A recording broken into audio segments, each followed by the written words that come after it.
প্রিয় দেশবাসী সবাইকে আসসালামু আলাইকুম। প্রথমে আমি একটি গান বলে নিতে চাই, তারপরে আপনাদেরকে বলতে চাই বিষয়টা। বড় গরু জবাই করে বিয়ে বাড়ি দিছ রাত, এক টুকরা মাংসের জন্য কাঁধে গরিব পোলাপান।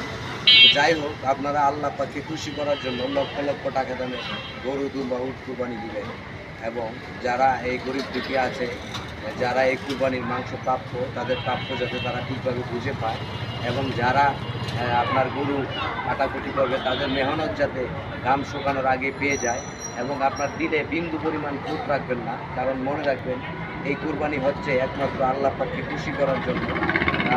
আল্লাহ পাককে খুশি করার জন্য এই ত্যাগ দিতে হয়, কুরবানি দিতে হয়।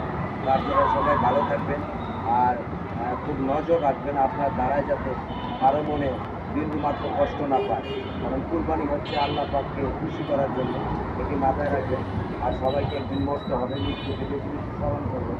আর যারা মৃত্যুকে স্মরণ করে, এই হাজারো ভেজালের দিনে ভালো থাকাটা দায়, কিন্তু যতটুকু ভালো থাকা সম্ভব চেষ্টা করবেন, বারবার মৃত্যুকে স্মরণ করবেন, এবং আল্লাহর যে ভালো থাকবেন।